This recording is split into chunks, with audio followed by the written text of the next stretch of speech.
একটি সোনার মুদ্রা নিন, সেটা জলে ফেলে দিন, তারপর তুলে নিন, সেটা মাটিতে ফেলে দিন, আবার তুলে নিন, কাদায় ফেলে দিন, আবার তুলে নিয়ে হাতুড়ি দিয়ে তার উপর প্রহার করুন। তারপরেও সেই সোনার মুদ্রার মূল্য সেটাই থাকে যা আগে ছিল, তাই না? এটা হলো উদাহরণ সংসারের সেই প্রত্যেকটা জীবের জন্য, প্রত্যেকটা মানুষের জন্য। কখনো কখনো জীবনে সাফল্যের বদলে আমরা বিফলতা পাই। যতটা আশা করেছিলাম ততটা শ্রেষ্ঠ কর্ম করতে পারি না। কখনো বা আমরা ভুল করে ফেলি, কখনো আমরা অনুচিত কর্ম করে ফেলি, কখনো সংসার আমাদের বুঝতে পারে না। তার পরিণামস্বরূপ এই সংসার আমাদের নিন্দা করে, আমাদের উপেক্ষা করে, আমাদের বিষয়ে কটু কথা বলে, কখনো সামনাসামনি বা কখনো পেছনে। সংসার এমন একটা আচরণ করে যেন আমাদের সাথে কথা বলাটাই একটা বিশাল অপরাধ। এবার সেক্ষেত্রে কি করা উচিত? মনকে শান্ত করা উচিত। বেশিরভাগ ক্ষেত্রেই এমন সময় মানুষ এটা ভেবে বসে যে তার জীবনের কোনো মূল্যই নেই। তার মনে হয় যে সে এই সংসারে শুধু একটা বোঝার সমান। সে নিজেকে ঘৃণা করতে থাকে। ওর মনে হয় যে তার জীবন শূন্য। কিন্তু তা নয়। আপনি সোনার মুদ্রার মতো। যদি আপনার মধ্যে সেই গুণ থাকে, আপনি শ্রেষ্ঠ কর্ম করেন, আপনার মধ্যে সেই বিদ্যা থাকে, আপনি নিরন্তর প্রয়াস করেন, সৎকর্মের পথে এগোতে থাকেন, তাহলে আপনার নিজের যে মূল্য তৈরি হয় সেটা কোনো পরিস্থিতিতে কোনো ব্যক্তি আপনার থেকে কেড়ে নিতে পারবে না। শুধু নিজে ভেঙে পড়বেন না। এটা ভাবুন, যে সম্মান আপনি হারিয়েছেন সেটা আপনি কিভাবে ফিরে পেতে পারেন, তার জন্য কি করতে হবে। যে ধন আপনি হারিয়েছেন সেটা পেতে হবে কিভাবে, তার জন্য কি কি করতে হবে। শান্ত মনে সবটা ভেবে দেখুন, সিদ্ধান্ত নিন এবং অগ্রসর হন। আপনি এই সংসারের কাছে তেমনই হয়ে উঠবেন যেমন আপনার কর্ম হবে। যদি তা শ্রেষ্ঠ হয়, সবাই তাই ভাববে। আসুন আমার সাথে ভালোবেসে বলুন, রাধা রাধা। সূর্য এই সংসারকে আলো প্রদান করে। সূর্যের মনে যদি নিজের তেজের জন্য অহংকার জন্ম নেয়, তখন তার অহংকার ভঙ্গ করে মেঘ। সূর্যের আলো পূর্ণরূপে ঢেকে দেয়। মেঘের মনে যদি নিজের গতি নিয়ে অহংবোধ জন্ম নেয়, তাহলে মেঘের অহংকার ভঙ্গ করে পর্বত। মেঘের গতি অবরুদ্ধ করে দেয়। এবার যদি পর্বত নিজের নিশ্চলতা নিয়ে অহংকার করে, তাহলে সেই অহংবোধ ভঙ্গ করে একটি মূষক। সেই বিশাল পর্বতে একটি ছিদ্র করে দেয়। এবার যদি মূষকের নিজের মনে অহংবোধ জন্ম নেয়, তাহলে জল তার অভিমান ভঙ্গ করে, সেই ছিদ্র দিয়ে প্রবেশ করে। আর যদি জলের মনে অহংবোধ জন্ম নেয়, তখন মানুষ বাঁধ নির্মাণ করে তার গতিপথ রুদ্ধ করে, জলের অহংকার ভঙ্গ করে। আর যদি মানুষের মনে অহংকার জন্ম নেয়, তখন সূর্য নিজের তাপ দ্বারা মানুষের অহংকার ভঙ্গ করে। এই সংসারে অহংকার প্রদর্শন করার কোনো প্রয়োজন নেই। আমাদের সবার মধ্যেই কিছু বিশেষ গুণ আছে, আর সবার মধ্যে কোনো না কোনো দোষও আছে। এই প্রকৃতি আমাদের কি শিক্ষা দেয়? কেউ একে অপরের সাথে লড়াই করে না, একে অপরের জন্য বাধা সৃষ্টি করে না, শুধু নিজের কর্ম করে। সূর্য নিজের প্রকাশ দ্বারা বনস্পতি এবং গাছপালাকে জন্ম দেয়। মেঘ বর্ষা সৃষ্টি করে লুপ্ত হয়ে যায়, আবার নির্মিত হয়। পর্বতের সেই নিশ্চলতা সেই বর্ষাকে একটা দিশা প্রদান করে, আর তারপরে তা ধারা হয়ে প্রবাহিত হয়ে যায়। এসব কি?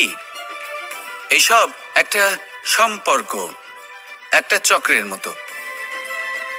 সবাই একসাথে নিজের কর্ম করে, তাই এই চক্র আবর্তিত হয়। এটা আমাদেরও করতে হবে। একসাথে মিলে কাজ করতে হবে। কারোর জন্য বাধা হয়ে উঠলে হবে না, কাউকে ছোট মনে করলে হবে না। এটাই করতে থাকুন।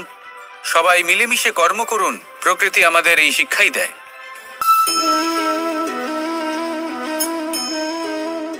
মোহনের বাঁশির এই সুর, এই সঙ্গীত কার না পছন্দ হয়? সবারই খুব ভালো লাগে।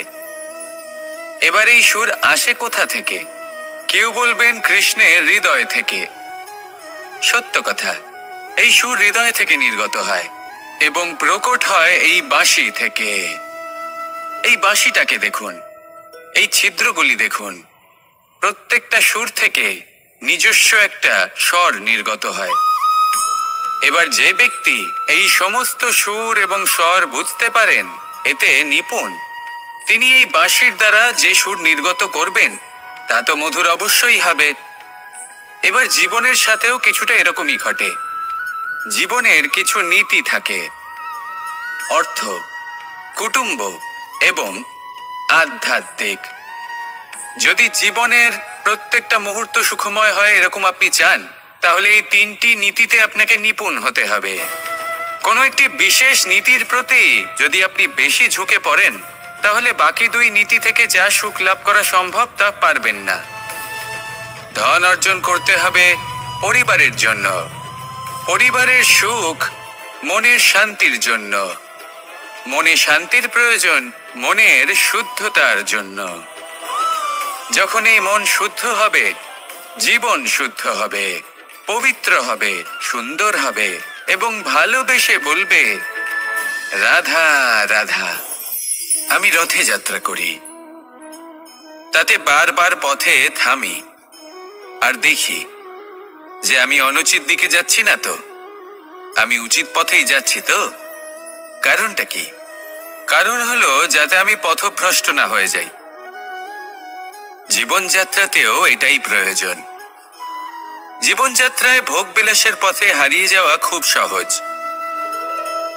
বারবার থেমে আপনাকে দেখতে হবে, নিজেকে কিছু প্রশ্ন করতে হবে। আমি কি আজ সেই কর্মই করছি যেটা আমি করতে চেয়েছিলাম? আমি কি আজ সেই জীবন যাপন করছি যেমন আমি যাপন করতে চেয়েছিলাম? যদি এই প্রশ্নগুলোর উত্তর হ্যাঁ হয়, তাহলে এগোতে থাকুন, নয়তো থেমে যান এবং বিচরণ করুন। মনে রাখবেন, এই সংসার অত্যন্ত জটিল আর এতে হারিয়ে যাওয়া অত্যন্ত সরল। সেই জন্য নিজে থেকে বারবার থামা এবং জীবন চিন্তন করা অত্যন্ত আবশ্যক। তাহলে সেটাই করুন আর আমার সাথে ভালোবেসে বলুন, রাধা রাধা। আমরা যখনই কোনো যাত্রায় যাব বলে মনে করি, তখনই আমরা প্রস্তুত থাকি আসন্ন বিপদের জন্য বা সংকটের জন্য। যেমন যদি আমাদের মনে হয় যে আজকের পরিবেশ খুব ঠান্ডা হবে, তাহলে আমরা গরম বস্ত্র ধারণ করি বা সেটাকে সাথে নিয়ে যাই। যদি মনে হয় যে বৃষ্টি হতে পারে বা বৃষ্টি হয়ে চলেছে, আমরা দেখছি, তাহলে আমরা একটা ছাতা সাথে নিয়ে নিই।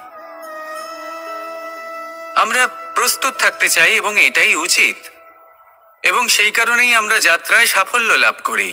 কিন্তু যদি আমরা কথা বলি জীবনযাত্রা নিয়ে, যা কিনা সব থেকে বেশি গুরুত্বপূর্ণ, তাহলে তার জন্য আমরা পূর্ণরূপে প্রস্তুত থাকি না। আশেপাশের মানুষ, এই সমাজ, আমাদের সাথী, আমাদের মিত্ররা যে কোনো মুহূর্তে বদলে যেতে পারেন। সেই জন্য আমরা নিজেদেরকে কখনো সাবধান করি না, কখনোই নিজেদের প্রস্তুত করি না।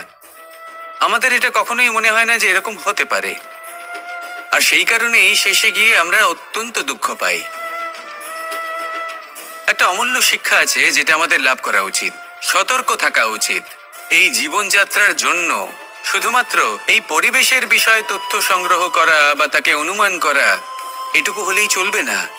আমাদের আশেপাশের মানুষজনকে দেখতে হবে, তাদের স্বভাব পরিস্থিতির ওপর নজর রাখতে হবে। যখন তারা রং পাল্টাচ্ছেন, নজর রাখতে হবে, তা অত্যন্ত আবশ্যক। পরিবর্তন আপনার জীবনে অবশ্যম্ভাবী। সঠিকভাবে তার সম্মুখীন হন। আসুন আমার সাথে ভালোবেসে বলুন, রাধা রাধা।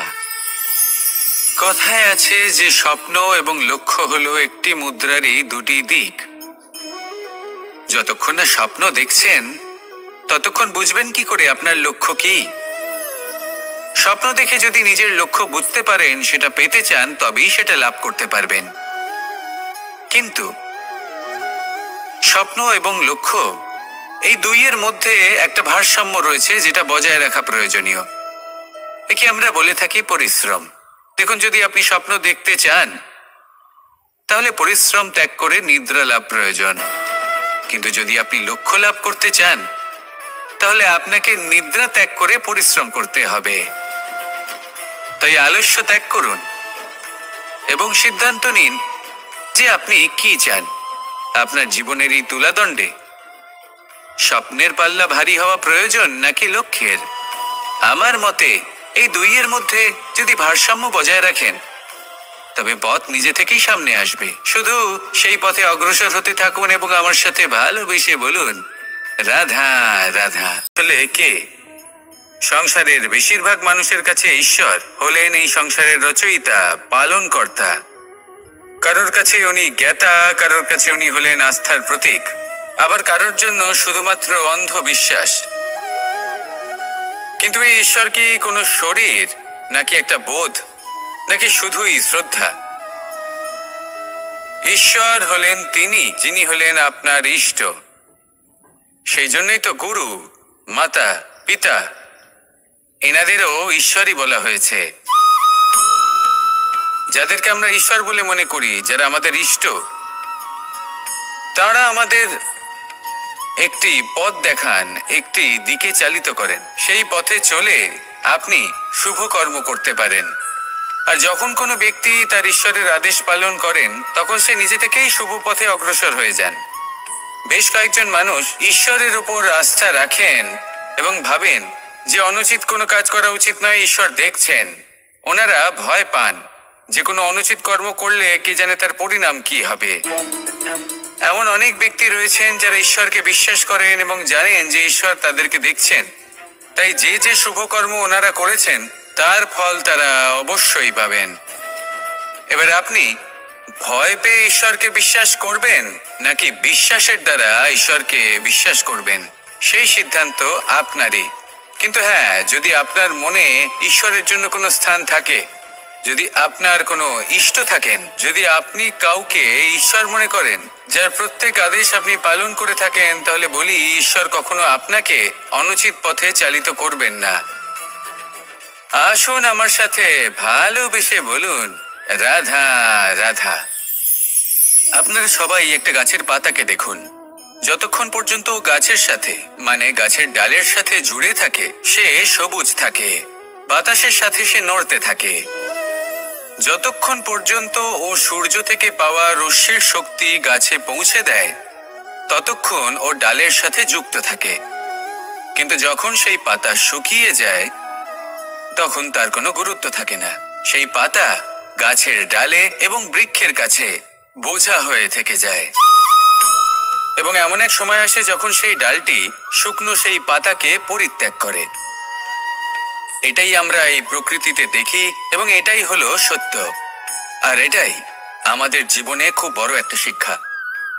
যদি আপনিও নিজের জীবনে নিজের আপনজনদের কাছে বোঝা স্বরূপ হয়ে দাঁড়ান, তাহলে তারা আপনাকে যতই ভালোবাসুক না কেন, ওনারা যদি নাও চান, তাহলেও এমন এক দিন আসবে যখন আপনার আপনজন আপনাকে পরিত্যাগ করবে।